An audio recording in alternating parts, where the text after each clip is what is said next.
My name's Faith Brooks. I'm from Los Angeles, California.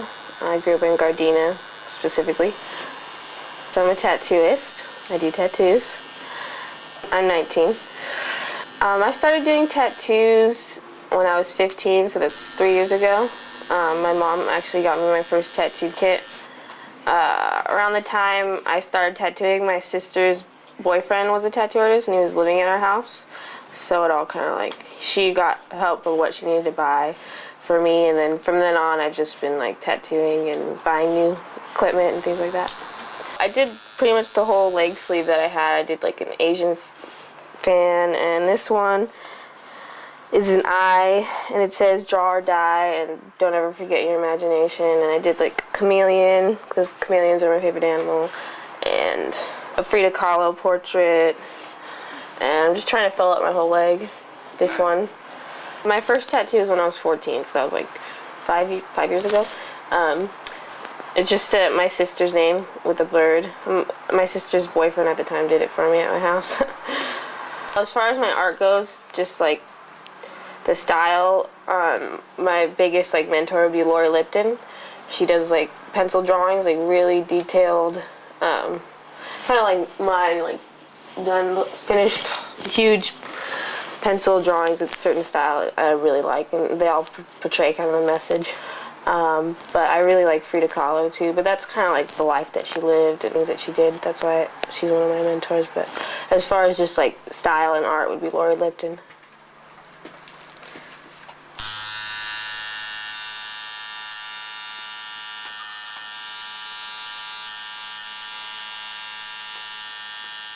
I've always done like paintings and stuff. My mom supported it a lot. That's why like I think I've gotten this far, is because she really like believed that I could do it and stuff. So I always made paintings and drawings and stuff like that since I was a little kid. But it wasn't until like probably like 3 years ago that I really started drawing something and finishing it and framing it and, you know, putting more effort into it.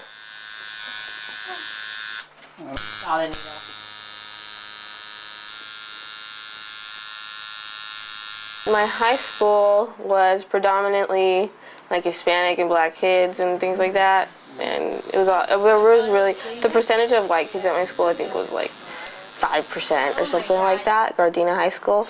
I don't know if you remember, but I remember I used to tattoo a bunch of kids at school, but there was a bunch of kids that wanted it. I mean, even in our yearbook there was a tattoo section.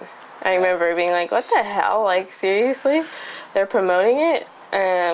So yeah, that helped me too. Like, kind of when I was younger, it all kind of like fell together because my mom supported it, and my mom was a massage therapist too. So she had a massage table that she gave me. Her license expired, so she wasn't using it anymore. And the guy at the time, that my sister's ex-boyfriend, was a tattoo artist, and he was living at our house. So it all just like worked out. That's why I started so young, but.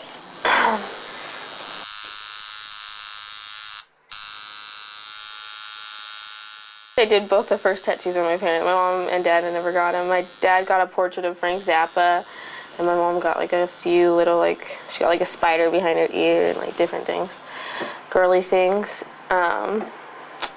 One time I did like on my good friend Audrey, she got cochina, which means like dirty girl in Spanish, like big as hell over her stomach. I thought that one was really funny. Or like one crazy one that I did was like the shape of a foot, your foot bones going all the way like to the cuticles of somebody's toes. I think that was probably like the most painful tattoo I've ever done. Wow. Like, you know, all the way just basically to the nail, you know?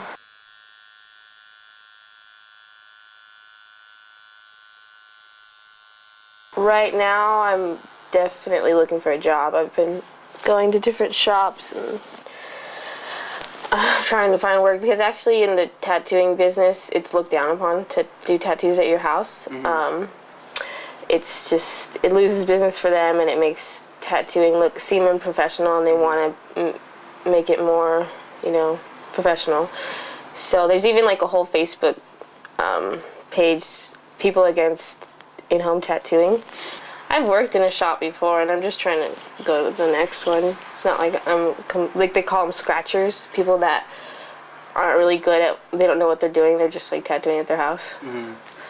I worked at a tattoo shop for like 6 months, and now I'm looking for, but I've been tattooing for 3 years, which doesn't look good actually. And if you go into a shop, because it's actually the longer you work in your house, the worse.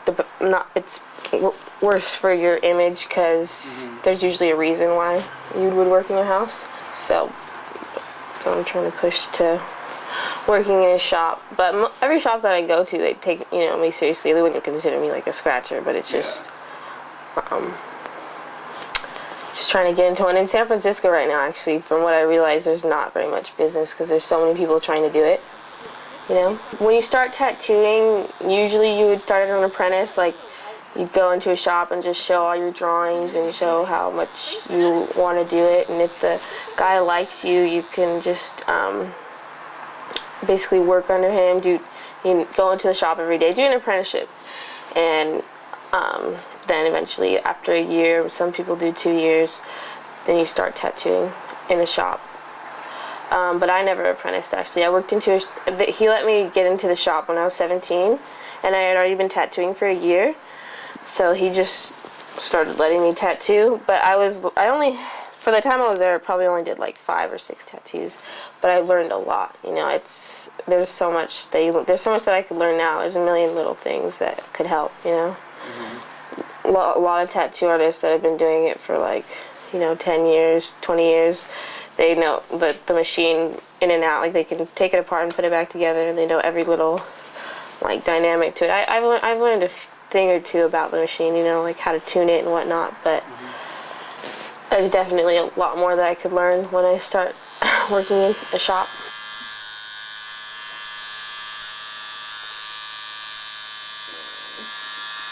As far as it goes, it's like a catch-22.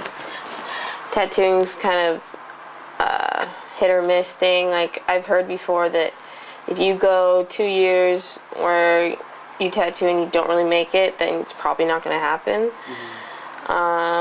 But it is a really fun job, and it's really interesting. It's not like your everyday 9 to 5 job where you just sit in an office. But it's hard to get to the point where you are you're living comfortably and you're making a lot of money. It's you really have to devote yourself in order to. It's just like anything you do, any job or whatever, you'd have to like really push it.